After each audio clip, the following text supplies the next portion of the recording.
Hello neighbors, it's Brad here at eTrailer, and today we're taking a look at installing the b-and-w-underbed-fifth-wheel companion kit. Now this is going to be great because you're able to drop your companion fifth wheel in here and lock it in place. It'll be ready to go. Another great feature of that is when you don't have your companion in here, it still doubles as a gooseneck. This fifth wheel installation kit is designed to let you install your b-and-w companion fifth wheel trailer hitches. The underbed design of this kit allows for full truck bed access when you're ready. It's under 5 minutes to convert your empty truck bed into a fifth wheel hitch. We'll start by unlocking our b-and-w hitch and installing our fifth wheel adapter. We have ours pre-assembled, but you can adjust the uprights here depending on your truck and trailer combination. At this point, the hitch is ready to attach to the trailer. There's a little clip here that you can release. Basically, it's a safety pin. Then you can swing the handle out and you can watch the jaws open. You're ready to back into your trailer now. Once you're secure under the trailer, you can reinstall the clip. Since the fifth wheel installation kit doubles as a gooseneck hitch, when you're not towing your fifth wheel, you can remove it, turn it over, and we can store it upside down in the hitch. That way we'll have full bed access. Now this is a very heavy duty kit. You have a vertical load limit of 7,500 pounds, so pretty heavy duty there, but the main thing you're probably looking for is the gross trailer weight, and that's going to be 30,000 pounds. Now obviously you want to make sure that the vehicle is capable of towing that as well, but I don't think this is going to limit you by any means. So if you're towing a horse trailer or that RV, this should be able to hold up to it, no problem. Now the ball that comes with it is going to be a 2 5/16, so you're going to want to make sure that the coupler or the gooseneck that you're using is going to be that size. And you're also going to have these safety loops that are spring loaded, which is really nice because a truck still needs to be a truck sometimes. So if you want to utilize your bed and you're not towing, you can just simply flip this over and everything's pretty well flush. In fact, these safety loops sit almost flush with the corrugations on the bed, so you're really not going to be losing anything. To begin our installation, we're going to want to lower down our spare tire. Now it's not required to do this, but while you're under there, having extra space is really going to make this install a lot easier, so it's just better to drop that spare tire and get that out of the way.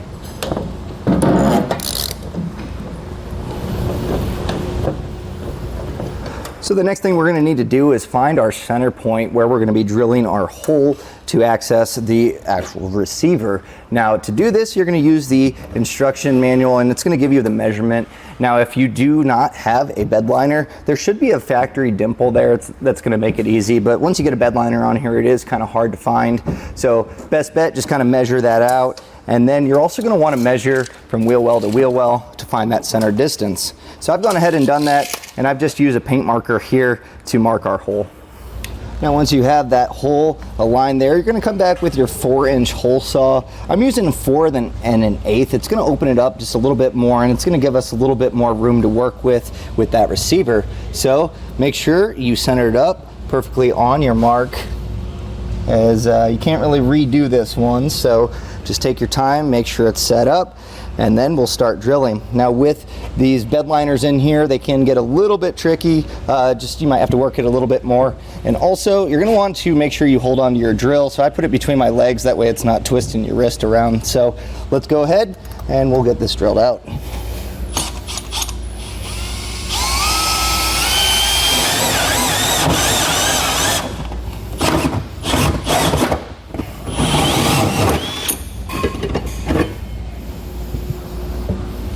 So now that we have this cut out, I'm going to just go back with a file just to kind of get these sharp edges out. I'm also going to take some spray paint to cover up this raw metal and vacuum out these shavings too. So the exposed metal, this is an aluminum bed, but just kind of get that edge cleaned up. That should prevent any corrosion from happening. So I'll get this all cleaned up real quick and then we'll move along. Now I vacuumed all our metal shavings, and then I just took a file and kind of went around the edge, making sure that there's no burrs. That's just going to help kind of clean this up. It's going to be really hard to do once you actually have the receiver there. So getting this all smooth, and now we're going to touch it up with some paint. I'm using black just because it'll match the bed liner, but you can use clear, kind of just throwing a coat on here just to protect it. Now in the box, there's going to be this cardboard piece, and this is a nice little template just to kind of get some of that overspray from spreading out. So just a light coat on that exposed metal should be just enough.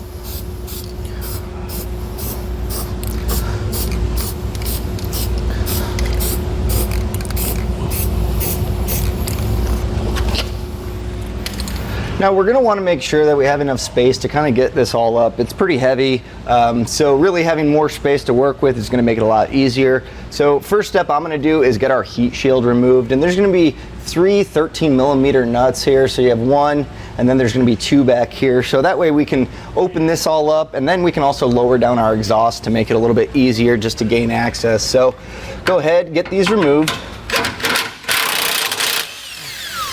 And throughout the whole process, you're going to want to have a nice organized spot to keep all your hardware. It's just going to make everything going back together that much easier. So now we can set this aside. So to drop down your exhaust, it's actually on a bracket, so you don't have to worry about taking the isolator off.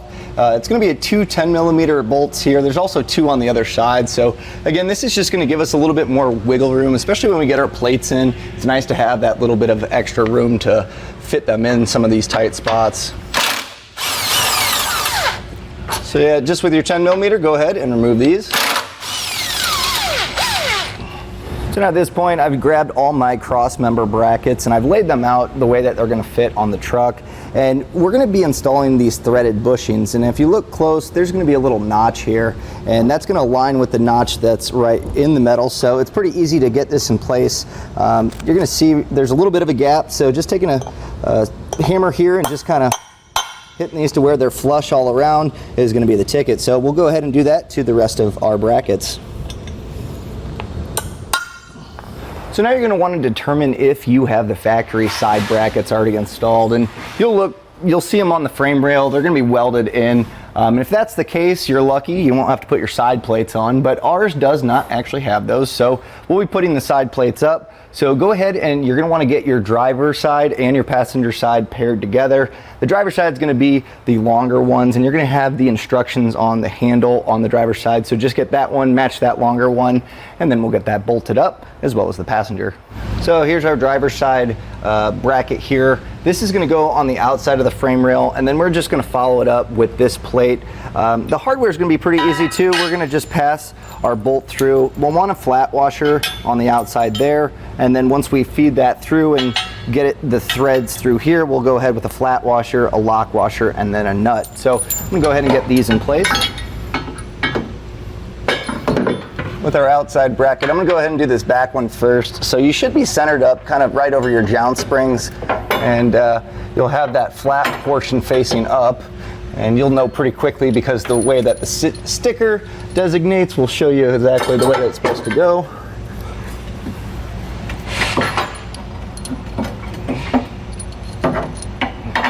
So just go ahead and line it up with the holes in the frame, pass that through, and you're going to want to kind of hold this in place while putting the other bracket in. So to help ourselves out, to kind of hold this in place, if you're doing this by yourself, you can take the nut and just kind of start it on that thread, and that's just going to kind of hold this in place so it doesn't fall out while getting our other in place. So you can see there's quite a bit going on here. We have our wire loom with a bunch of we got, looks like brake cables and a few lines. So it is going to kind of get tight to get this in place. So I'm going to try to find the best method to get this up there for you, but at least this will hold it up. Now it is really tight to get this in, and I think it's just going to make it easier if we take our bracket off, and that's going to drop this down. So there's going to be 2 13mm bolts here, so we'll just go ahead and get those removed.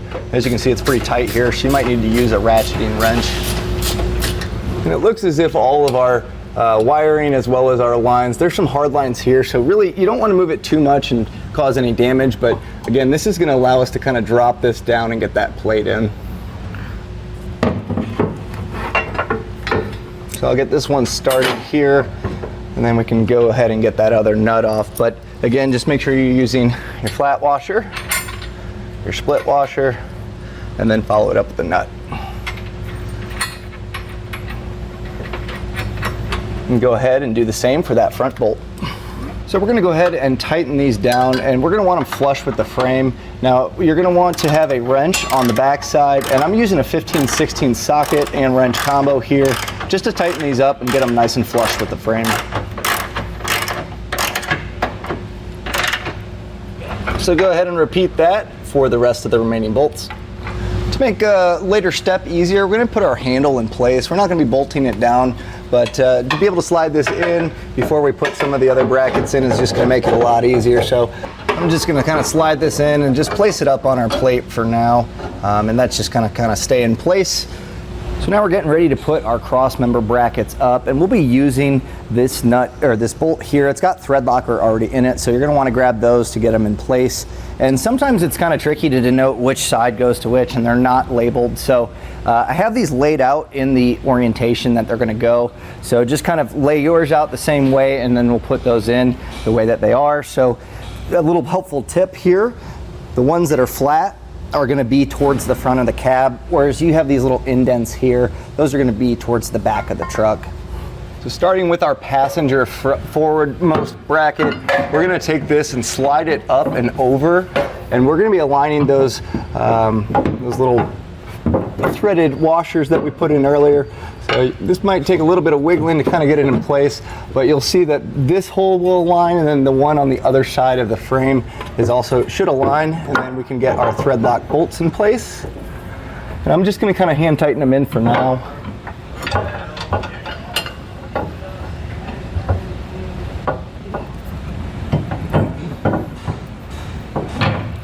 So now we're going to work on the passenger back bracket here, and same thing, we're just going to align those threaded bushings that we put in place, and again just go ahead and get these hand tightened in.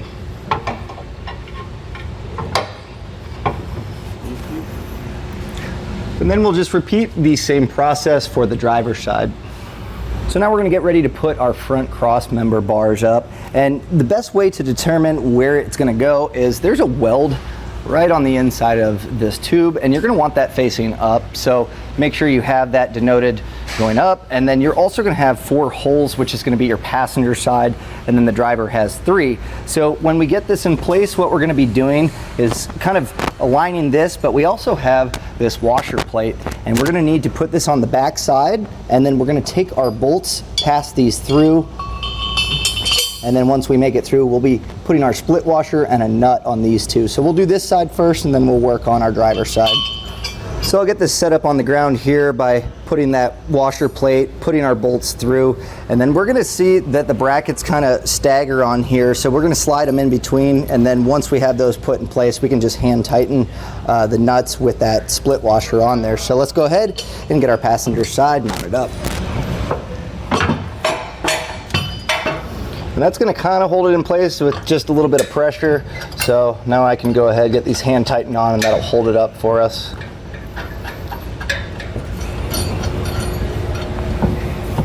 So now we can kind of align the driver's side, and we're going to be passing our bolt through the furthest hole. So just kind of align that with the bracket and then get this passed through. Now this one's going to be a little bit different. To create that tightening, we're going to be putting this rectangle spacer block. You can just slide that on there, and then we'll follow it up with our split washer and our nut. Now before putting up our rear cross member, you're going to see that there's going to be 4 holes that are going to be for our 3/4 socket here on this bolt, and this is going to be a 15/16 for these outer 4. And sometimes they can get powder coat finish in the threads, so what we're going to do is just kind of run these through and make sure that that powder coat's cleared out. It's going to make it a lot easier than trying to get these threaded in the vehicle. So just run it through, back it out, and then just do that for the remainder of them. And again, this is just going to help you get this up a little bit easier. You can see this one hand tightened already. It's fighting me, but once you pass it through, it's going to be nice and easy and able to be done by hand. So with the threads cleared out of our rear cross member, we're going to bolt this in, and you'll see our 4 holes that we'll be putting that into. So we're going to be feeding it right in this gap. You can see that's why it's kind of bowed out. And have your hardware ready. So we'll be using these bolts with a split washer and a flat washer, and they're going to go from where our hole is going towards the back of the vehicle so they can thread in. So just kind of place this up. We'll go ahead and get these hand threaded in.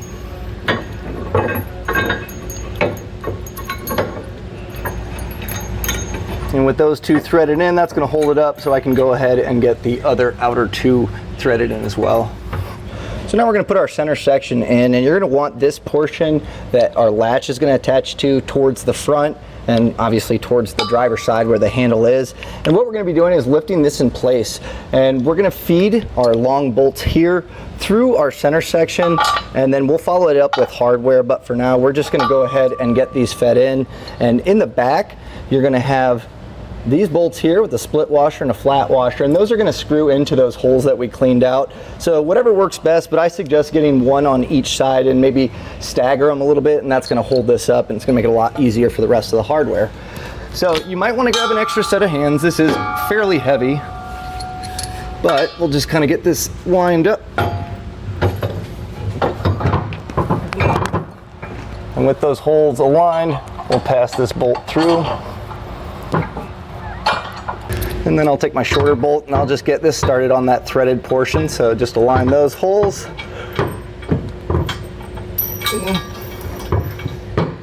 Now that we have it held up in place, I'm going to go to our long bolt here, and I'm going to just put our flat washer, our split washer, and then hand tighten our nut on there. And then I'm just going to repeat the same steps. So you're going to have the 4 long bolts in these holes, and then our threaded ones are going to be those shorter bolts. So let's go ahead and get those installed. Now I have all my hardware in place, and before I go ahead and tighten it down, I'm going to go up top in the bed, and it's not completely necessary to have a lifting device to raise this up. There's not a whole lot of wiggle room, but I've found over time with some of these underbeds, it's nice to be able to pull that up. It's going to make sure that it's centered, and that way we can tighten all these bolts and know that it's aligned properly. Now, there's a bunch of different ways you can do this. You can use some blocks of wood and just have a brace with a ratchet strap. I've gone ahead and just used the jack handle as well as some jack stands, and that's going to give us a nice, easy spot to hook up on here, and that's going to raise this in place, and you can see that's going to protrude here, and we can kind of get this aligned. Now's our chance to really adjust this to have it exactly where we want. So if I want to move it back a little, we can still do that. So now that I have this suspended here, I can go back under, and this is just going to hold that in place, and we'll be able to tighten all this down. So now we have everything in place, and we're going to want to tighten these in a specific sequence. That way it's going to be cinched up perfectly. And throughout the process, once we're done with a step, you're going to want to check up top just to kind of make sure everything's still squared up. Now I've gone ahead with a chalk marker and kind of marked my number sequence just to kind of keep it easy.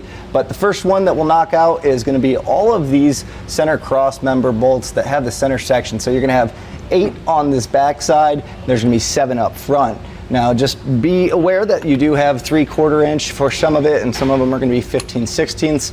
And the ones that have the nut on that side, you're going to want to put a wrench on the other side just to make sure they're snug. So I'll go ahead and tighten all these down, and you can refer to your instruction manual for the entire sequence. They have it laid out as well. So let's get these all tightened down. And we're going to be going back with a torque wrench after this, so you don't have to get too crazy here. You just want them snugged up. So once you have everything tightened down in the sequence, we're going to go back and with our torque wrench, torque it down to the specifications in the instruction manual. If you don't have a torque wrench, you can rent one at an auto parts store, but we also have them here available at etrailer. Now this tends to be kind of the trickiest part sometimes of this install, because some of these are going to be really tight to get to with the torque wrench. So try your best. Some of them you might have to use a crow's foot to get to, but really just try your best to get all of them torqued down. Now the 2 different size hardwares are going to have 2 different torque settings, so make sure you adjust your torque properly to each size.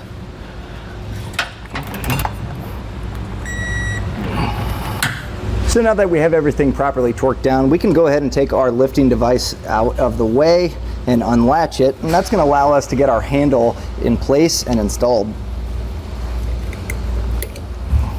So now we're going to get ready to attach our handle to our mechanism, and we need to lock this out. So you can push this back and you'll see it's going to lock in place, and in order to make sure it doesn't snap while we're tightening this down, I'm just going to put an Allen wrench here, and that's just going to kind of create a little lock there. And pretty easy. We have some carriage bolts, and these are going to fit through the square on the handle, so just feed those through the square holes here, and then move those to those corresponding holes there. Now you may have to move your handle too to get this aligned properly.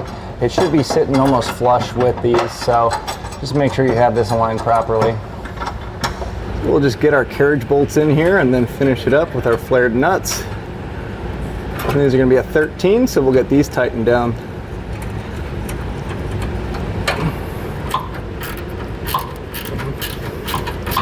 So now that we have these tightened up, you can go ahead and remove your Allen wrench, and then you're going to want to just test the latch to make sure that you have smooth operation. It's not going to hit anything, and it looks as if ours is working great. So now we have our latch installed, we need to go ahead and make our holes for the safety loops here. So I'm going to go ahead and grab my drill bit, and we're going to start making these holes. Now, to ensure that we have our holes lined up for this, what I'm going to do is take a small pilot bit, and we're just going to run this completely perpendicular straight up. So just take your time and make sure you're centered, and then you're going to want to drill all the way up through the bed, and then we'll have a hole to work with to center it up, and we can enlarge it from up top. So we can go ahead and make our holes.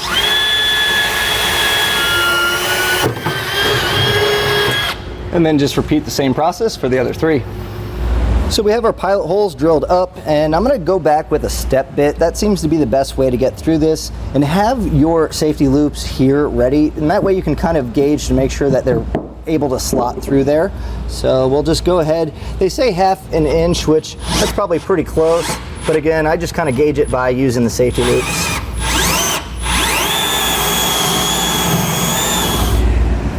Now, once you take your step bit, you may notice that there's a separate channel underneath there of metal, and you're gonna have to clear that out using a drill bit. So just go ahead and enlarge that so we can get our loop.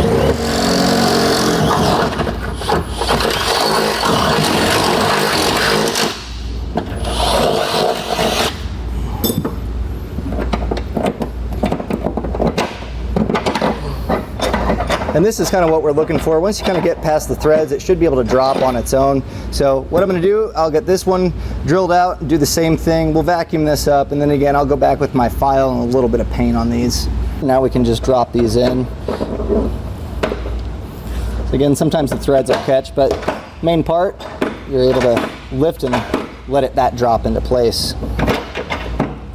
So with our safety chain loops down, we can go ahead and get our spring in place, and so I'm just going to kind of push this up, and it's going to help to keep this above those threads. Sometimes they can kind of tangle up, and then this is just going to be a 3/4 inch nut, so I'm going to get these all in place, and then as I tighten them, I'll push that spring up. And really what we're looking for is you're going to want to have this flush with the bottom of our safety chain bolt. So pretty easy, you don't have to tighten too terribly tight. It's just, again, looking for it to be flush.